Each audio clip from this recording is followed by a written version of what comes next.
Olá, alunos! Vamos agora para a nossa aula de número 55, né? Gostaria de já novamente parabenizá-los por estarem aí buscando aprender, né, um pouco mais sobre a literatura, sobre a língua portuguesa.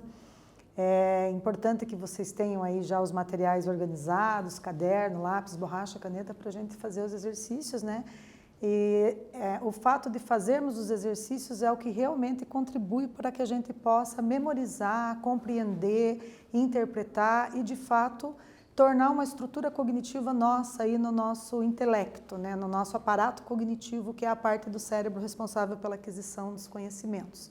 Então, nesse exercício de fazer cada questão, pensar cada enunciado, o que a pergunta está solicitando, que tipo de resposta que eu vou elaborar, esse é um processo reflexivo que faz com que a gente realmente se aproprie dos conceitos, com que a gente aprenda novos conteúdos e enriqueça aí o nosso repertório intelectual, cultural, certo? Então, sempre bom fazer os exercícios.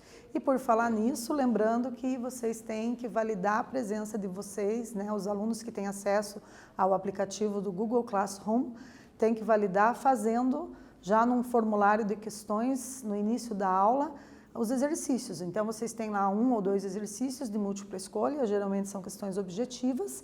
Vocês têm que tentar acertar as questões e aí sim valida a presença de vocês. Então, é sempre importante relembrar isso, certo? Para garantir a presença na aula. E também o aprendizado a partir do momento que vocês fazem os exercícios, certo? Então, vamos ver o que a gente tem para hoje, né? Na aula anterior, só para a gente retomar um pouquinho, na aula de número 54, a gente discutiu um pouquinho de contos, vimos as características do enredo e tipos de narrador e de personagens, certo? Para essa aula, né, a gente vai trabalhar um pouco mais a questão do gênero literário conto, né, os elementos que compõem um conto literário.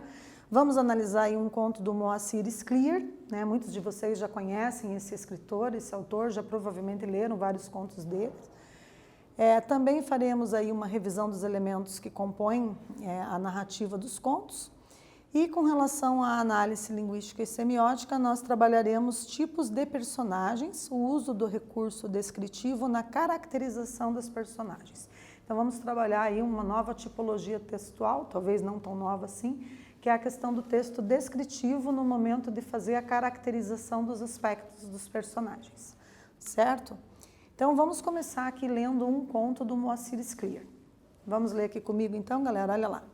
Bruxas não existem. Quando eu era garoto, acreditava em bruxas, mulheres malvadas que passavam o tempo todo maquinando coisas perversas. Os meus amigos também acreditavam nisso. A prova para nós era uma mulher muito velha, uma solteirona que morava numa casinha caindo aos pedaços no fim de nossa rua. Seu nome era Ana Custódio, mas nós só a chamávamos de bruxa. Era muito feia, gorda, enorme. Os cabelos pareciam palha, o nariz era comprido, ela tinha uma enorme verruga no queixo e estava sempre falando sozinha.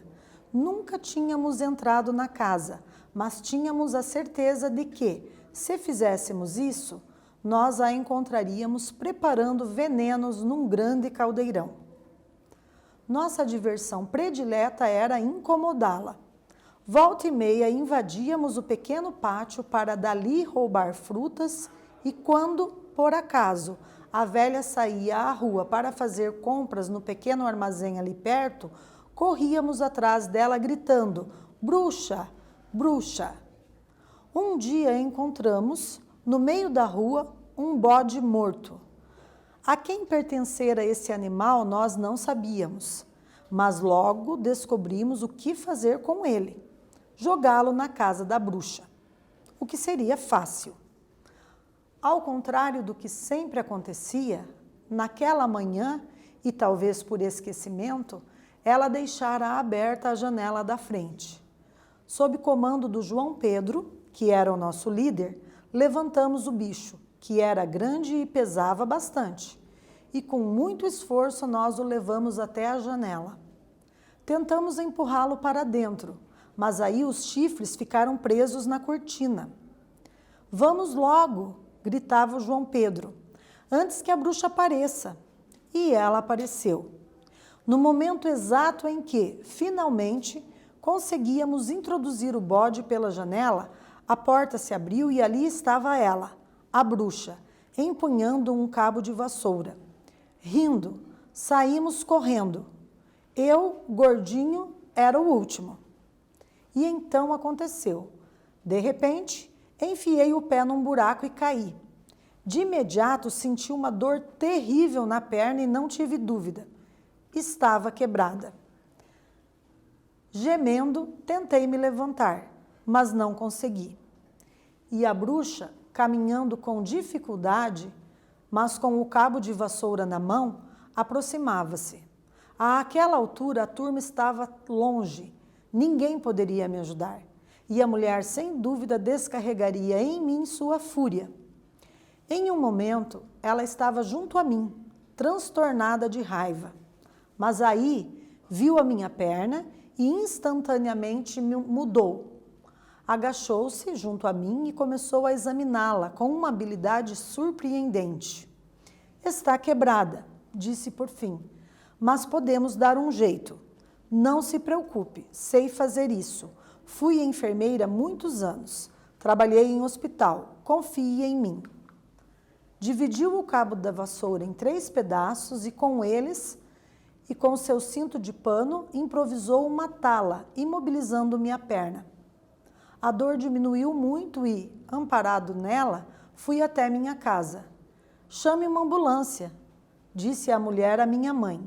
Sorriu. Ficou tudo bem. Levaram-me para o hospital. O médico engessou minha perna e em poucas semanas eu estava recuperado. Desde então, deixei de acreditar em bruxas e tornei-me grande amigo de uma senhora que morava em minha rua, uma senhora muito boa que se chamava Ana Custódio. Biografia do escritor desse conto, do Moacir Scliar, né? Biografia é um pouco da escrita da vida dele, da história da vida dele. Lembram? Bio, vida, grafia, escrita. Então, biografia é a escrita da vida do autor. Então, Moacir Scliar nasceu em Porto Alegre, no Rio Grande do Sul, em 1937. Formou-se em medicina em 1962, com especialização em saúde pública. Desde 1968, pratica o exercício de escrever ficção, ensaios, crônicas e literatura para jovens, sendo autor de aproximadamente 70 livros. Então, olhem as curiosidades aí do escritor Moacir Scliar, formado em medicina, porém apaixonado por escrever contos, por escrever narrativas de ficção. É um grande escritor, certo? Então, vamos analisar um pouquinho as características das personagens. Então, as personagens são pessoas com características que podem ser reais ou imaginárias. Também as personagens podem ser uma personificação de animais, ideias, forças da natureza. Ou ainda podem ser uma representação de tipos humanos, personagens que a gente chama de caricaturais. Então vejam que tem lá, nesse conto que a gente acabou de ler, como personagem principal, quem que é o personagem principal? A gente tem o garoto, né? E o garoto é o protagonista, porque ele conta ali o que aconteceu com ele, certo? É uma experiência de vida dele, né? Então ele é chamado de personagem protagonista. Nós poderíamos ter ali uma possível antagonista, né? Um antagonista é aquele personagem que está ali para contrariar o protagonista, o personagem principal, né? Para fazer de tudo, fazer com que as coisas não deem certo para ele. Geralmente, o leitor fica com raiva do antagonista. Então, nesse caso, no início do conto, né, na cabeça ali do personagem principal, o leitor também acredita que, de repente, a antagonista venha a ser a Ana Custódio, certo? Também nós podemos ter os personagens secundários, né? No caso aqui, o João Pedro, que era o líder do grupo na hora de fazer lá a travessura, né? E os demais amigos do garoto. Então, são considerados personagens secundários, né? Então, a gente vê que tem os principais, o antagonista, os secundários, né? E nesse caso temos o personagem protagonista, que é também o narrador da história, certo? Vamos fazer um teste para ver como é que vocês estão se apropriando desses conceitos. Questão 1. Leia com atenção os trechos a seguir e assinale a resposta correta. Ao contrário do que sempre acontecia naquela manhã, talvez por esquecimento, ela deixara aberta a janela da frente, no quarto parágrafo. De acordo com o trecho acima, o que sempre acontecia? Alternativa A mulher sempre saía durante o dia? B, a mulher passava a tarde na pracinha? C, a mulher sempre deixava fechada a janela da frente? Ou D, os meninos pediam desculpas para a dona Ana? Um tempo para vocês marcarem uma alternativa e a gente daqui a pouco volta.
Então, galera, verificando quem acertou, quem marcou a alternativa C como resposta correta. A mulher sempre deixava fechada a janela da frente. Esse é um conhecimento que está explícito ou está implícito. O que vocês acham? Né? Não está dizendo no texto como que ela fazia com a janela da frente. Então, o leitor aqui ele tem que fazer o quê? Inferências. Né? O leitor tem que tentar adivinhar, digamos assim, o que está acontecendo. Então, a mulher ela deixava fechada a janela da frente. Por quê? Porque ele diz lá, ao contrário do que sempre acontecia naquela manhã, talvez por esquecimento, ela deixara a janela da frente aberta. Então, se ele está dizendo que naquela manhã aconteceu o contrário do que sempre vinha acontecendo, provavelmente é porque ela sempre deixava as janelas fechadas. Era uma pessoa bem cuidadosa com a sua casa. Certo? Então, isso aí exige um conhecimento de mundo de vocês extraverbal, mas também tem uma interpretação de texto, né, que traz aqui a possibilidade de vocês conseguirem ter acertado essa questão, né, porque o fato dela deixar ali fechada a janela da frente, né, é um fato que fica subentendido, tendo em vista que ele diz que, ao contrário do que costumeiramente acontecia, naquele dia específico ela acabou deixando a janela aberta, ok? Segunda questão agora, releia o segundo parágrafo. Vamos reler aqui, galera, olha lá.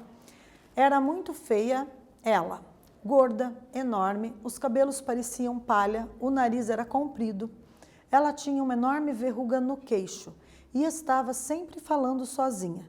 Nunca tínhamos entrado na casa, mas tínhamos a certeza de que, se fizéssemos isso, nós a encontraríamos preparando venenos num grande caldeirão. Então, observem ali com maior atenção as palavras que estão entre aspas. Mas tínhamos certeza de que se fizéssemos isso, o quê? Esse isso se refere ao quê? Primeira alternativa, sair correndo, jogar o bicho dentro da casa da bruxa, entrar na casa ou preparar veneno no caldeirão. Qual das 4 alternativas vocês acham que está correta? A gente já volta.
Então, galera, acertou quem marcou um X na letra C, entrar na casa.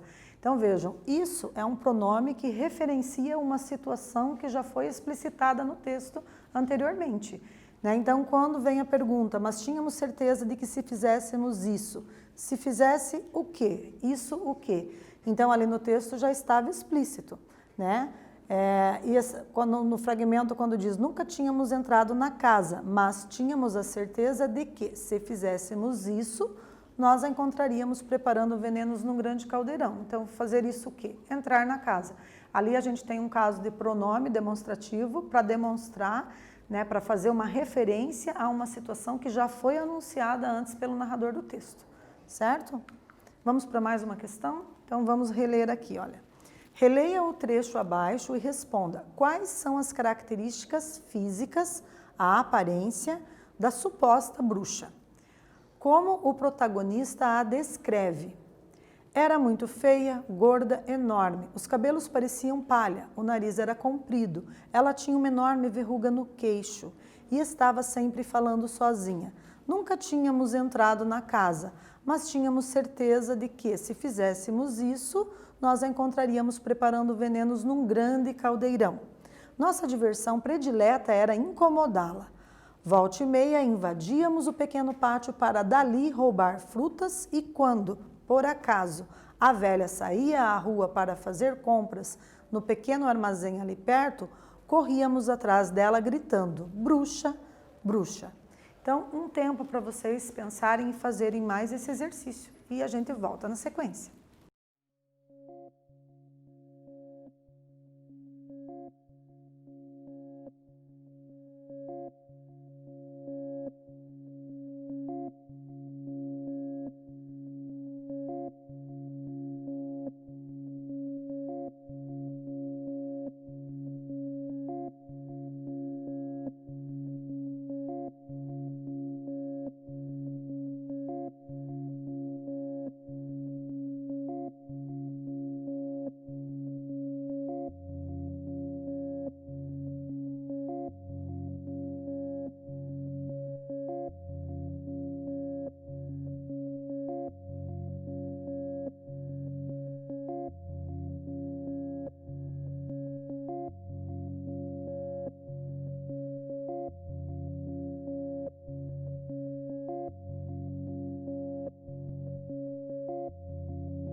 Então, galera, verificando quem conseguiu trazer a descrição das características físicas dela, né? Então, os aspectos físicos são caracterizados por meio dos adjetivos: feia, gorda, enorme, os cabelos pareciam palha, nariz comprido, ela tinha uma enorme verruga no queixo e estava sempre falando sozinha. A velha parecia uma bruxa, né? Então, essas são algumas das características físicas que estão descritas ali ao longo deste conto. Muito bem. Vamos para mais exercícios agora para a gente fixar bem os conteúdos. Questão 1. Como você descreveria os aspectos psicológicos da suposta bruxa? Primeira possibilidade: solidária, bondosa e tolerante, ou egoísta, maldosa e intolerante? Mais um tempinho para vocês fazerem esse exercício.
Então, galera, verificando aí, quem acertou a primeira afirmativa, né? Marcou ali solidária, bondosa e tolerante, né? Então, a gente vê que é uma personagem que rompe com a expectativa do leitor. E rompe com a expectativa também do narrador, que é o protagonista, né? Dos acontecimentos ali do enredo. Questão 2 agora. Como você descreveria os aspectos psicológicos do garoto, do personagem protagonista? Será que ele era maldoso, perverso e inconsequente? Ou será que ele era bondoso, cauteloso e consequente? Mais essa questão para vocês fazerem.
Então, galera, acertou quem marcou a primeira alternativa, né? Então, em princípio, o que o garoto teve ali? Ele teve uma atitude que faz com que a gente pense que ele era o quê? Maldoso, perverso e inconsequente, né? Ou seja, a pessoa não pensa antes de agir, né? Não pensa nas consequências da sua ação, por isso inconsequente.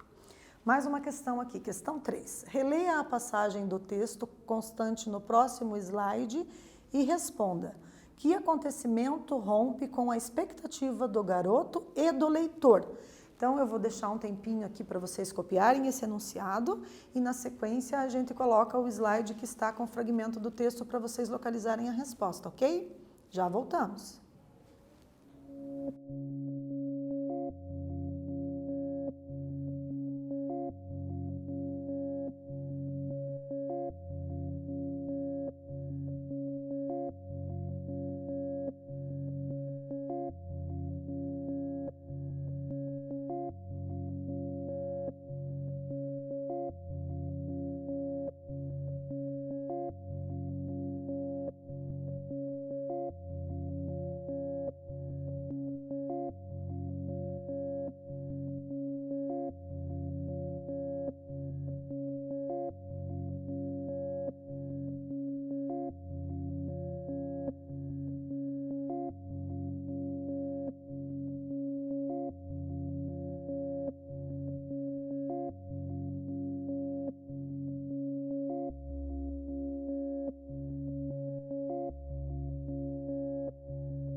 E aí, galera, deu tempo de copiar o enunciado? Então, agora eu vou deixar o fragmento do texto para vocês localizarem a resposta, né? Então, vejam lá.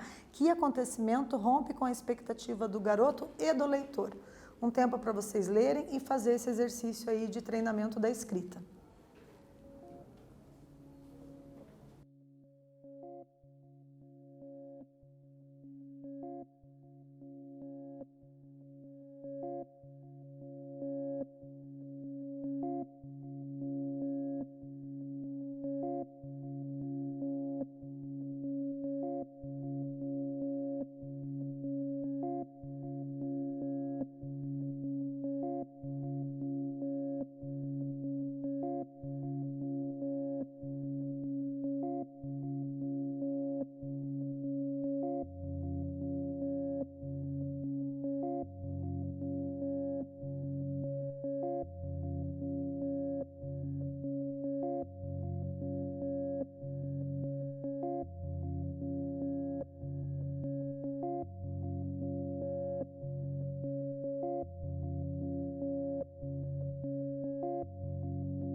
Então, galera, uma resposta aproximada teria ficado mais ou menos assim. Então, a ruptura de expectativa ocorre no momento em que a bruxa surpreende o narrador, pois a atitude solidária de ajudá-lo não era o que ele esperava, tendo em vista tantas perversidades que fizera a ela. Em um momento, ela estava junto a mim, transtornada de raiva, mas aí viu a minha perna e instantaneamente mudou. Agachou-se junto a mim e começou a examiná-la com uma habilidade surpreendente. Está quebrada, disse por fim, mas podemos dar um jeito. Não se preocupe, sei fazer isso. Fui enfermeira há muitos anos, trabalhei em um hospital, confie em mim. Então a gente tem aqui uma ruptura de expectativa geral, né? Tanto do narrador personagem quanto do próprio leitor, que esperava que de repente a pessoa, né, ali, a possível antagonista, tivesse uma atitude bem contrária à que ela teve. Questão 4 agora. Que características físicas tanto o narrador personagem como a bondosa senhora Ana Custódio têm em comum?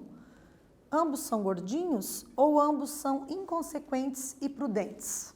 Um tempo para pensarem mais essa.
Então, pessoal, olha lá, ambos são gordinhos, né? E olha só a ironia do destino, né? E ele, de repente, está considerando o fato dela ser gordinha como uma característica negativa, mas depois ele também fala que no momento em que ele e os colegas fizeram a travessura e saíram correndo de medo da reação dela, ele, por ser gordinho, acabou ficando para trás, né? Então, a gente também tem acesso a essa informação sobre uma característica física dele.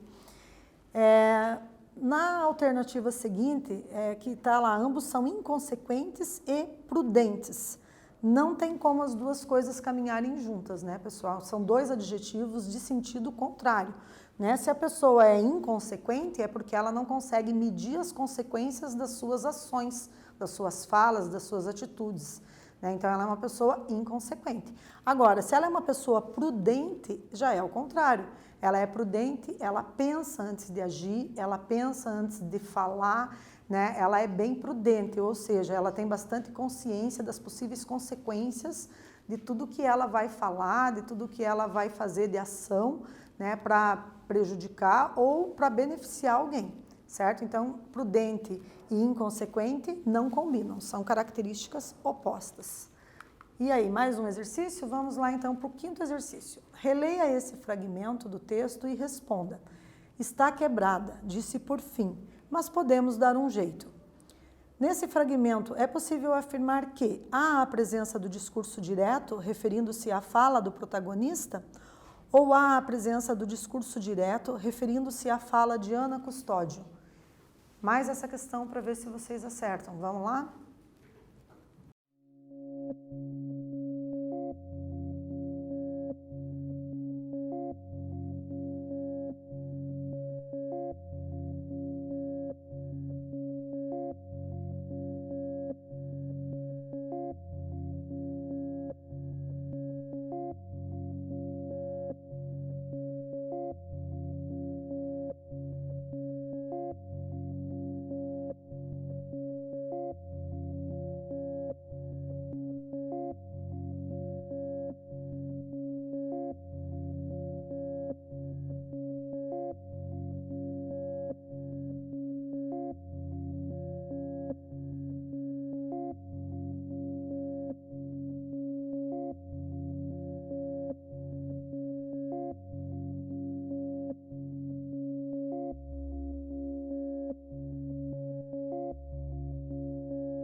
rompe com a expectativa do personagem, porque ele esperava outra atitude dela, já que ele considerava que ela era uma bruxa, e no entanto ela quebra ali tudo que ele esperava dela, né, com uma atitude extremamente solidária, extremamente prudente, consequente, né, ajuda o garoto ali, né, podemos dar um jeito. Quando ela diz podemos dar um jeito, isso significa que ela provavelmente vai ajudar ele com aquela perna quebrada ali, né. Então, vamos agora refletir sobre alguns provérbios e ditados populares, né? E quais são as mensagens que esses provérbios e esses ditados populares pretendem veicular, certo? Então, alguns dos que eu vou passar aqui vocês já conhecem, olha lá. Cão que ladra não morde, né? O que isso quer dizer? O que será que a pessoa que criou esse ditado popular pretende enunciar, pretende passar de mensagem para quem está lendo? Né? Será que a pessoa, quando ela anuncia que vai tomar uma determinada atitude na vida, ela toma de fato? Né? Ou será que não? Né? E aí, de repente, alguém teve essa ideia de lançar esse ditado popular que acabou aí incorporando, né, como um provérbio na nossa cultura brasileira. Cão que ladra não morde. Outro aqui para a gente analisar. Ó. A galinha do vizinho é sempre mais gorda do que a nossa. O que será que isso quer dizer?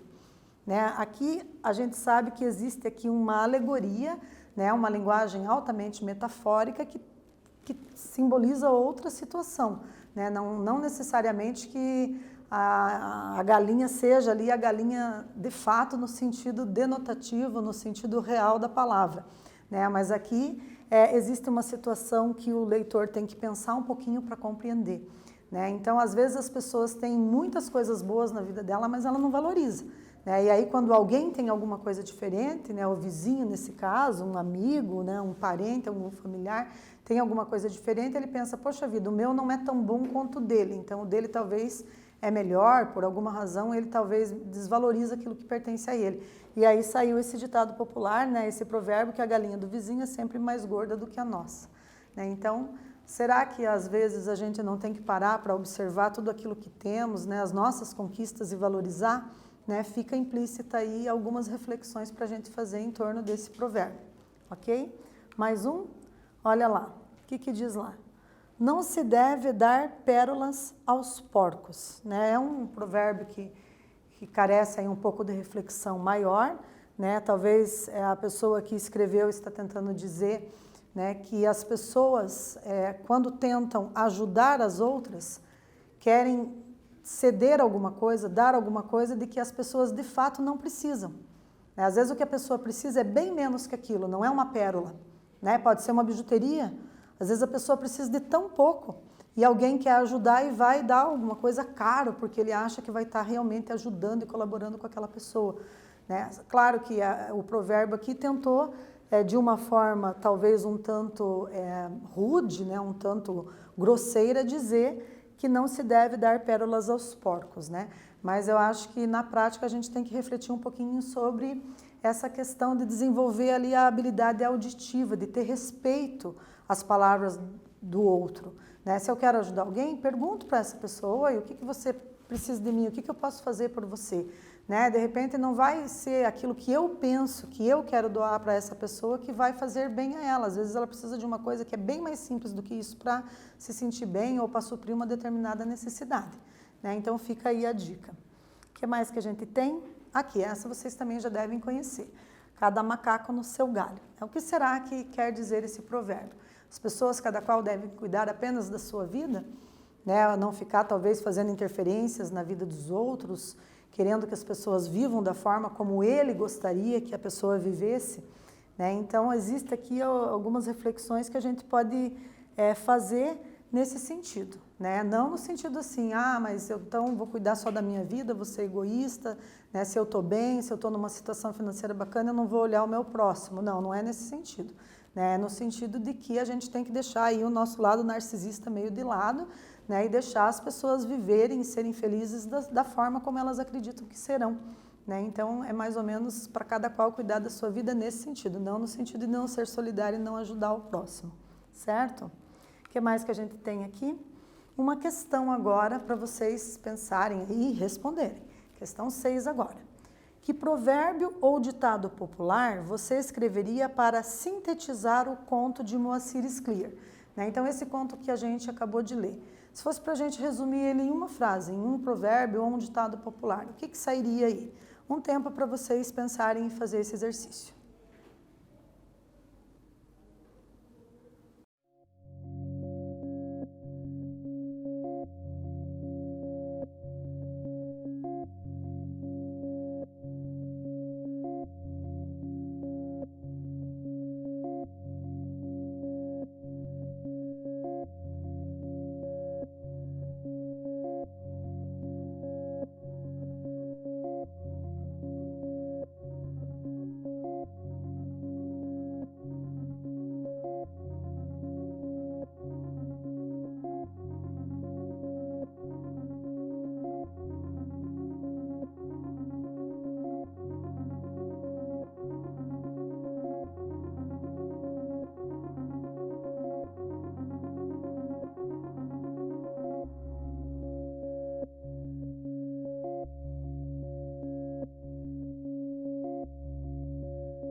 Então, galera, vamos ver como que ficou. Eu trouxe para vocês aqui uma ilustração, né? Nessa ilustração a gente tem a linguagem verbal e a linguagem não verbal. A gente tem, então, as aparências enganam, observe ali, que eu achei bem bacana essa imagem, essa ilustração. Né? Então, admirando o retrato em sentido inverso, temos a prova do adágio. Né? E aí, quando você vira de ponta cabeça a imagem, você vê uma outra pessoa. Então, né, na primeira imagem, a gente tem ali o rosto de uma pessoa que aparenta ser um pouco mais jovem, né, mais jovialidade, a pessoa parece ser mais simpática, está num momento ali, né, de maior simpatia, sorridente, enfim. Né, então, traz um aspecto bem positivo. E já na segunda imagem, quando a gente inverte o desenho, o que a gente tem? A gente tem a pessoa já meio rabugenta ali, né, com uma expressão facial que indica que ela talvez não está muito de bem com a vida, não está muito de bom humor, né? Então mudou completamente também a questão da idade, né? Aparenta ser bem mais velha, uma pessoa idosa ali já, né? E com um aspecto assim, digamos, não muito feliz, né? Então a gente tem ali que as aparências enganam, né? Como que no conto do Moacir Scliar a gente também tem essa reflexão? Né? Então, vocês viram ali que houve uma ruptura bem brusca de expectativa por parte dos meninos que estavam ali fazendo julgamentos de valor de uma pessoa só pela sua aparência. Né? Então, ao ver a senhora com as características que foram descritas ao longo da narrativa, eles a julgaram, deve ser uma bruxa, e já começaram a abrir ali um campo de imaginação, pensando, ela deve estar lá cozinhando num caldeirão algum veneno, alguma coisa para fazer perversidade e maldade para as pessoas. Né? Então fizeram ali julgamentos que são pré-conceitos, né? Ou seja, são conceitos que as pessoas constroem em suas representações mentais antes mesmo de conhecer a essência da pessoa. Né? Então a gente tem essa questão da aparência versus essência. né? A Ana Custódio, na sua essência, é uma pessoa extremamente solidária, bondosa, que tem gestos de empatia, né? Porque ela consegue se colocar no lugar do outro, né? No momento ali em que ela vê que o garoto quebrou a perna, né? Apesar de ter ido fazer uma travessura na casa dela, mesmo assim ela, né, teve aquele movimento de empatia, teve uma ação assertiva, né? Não vou pagar na mesma moeda, vou fazer diferente porque eu sou bem mais nobre do que isso, né? Então, na minha essência, eu sou uma pessoa bondosa, uma pessoa que é o oposto daquilo que eles idealizaram, que eles pré-concebiam a meu respeito. Certo? Então fica a dica aí que a gente tem que primeiro conhecer bem as pessoas, as situações, antes de vir com preconceitos, com pré-julgamentos de valor, que muitas vezes a gente pode estar equivocado, ok? Então a aula de hoje foi um pouco isso, né? Aqui estão as referências dos emotions, do conto, né? Para vocês pesquisarem aí, se quiserem pesquisar mais contos tem também. Agradeço muito aí a participação de todos vocês, né? A gente viu aí mais um pouco sobre os elementos que compõem um conto e demos uma ênfase na descrição das personagens, ok? Então, agradeço de novo, né, aí vocês estarem aí tentando aprender, né, nesse momento tão delicado que estamos vivendo, e fiquem em casa se vocês puderem.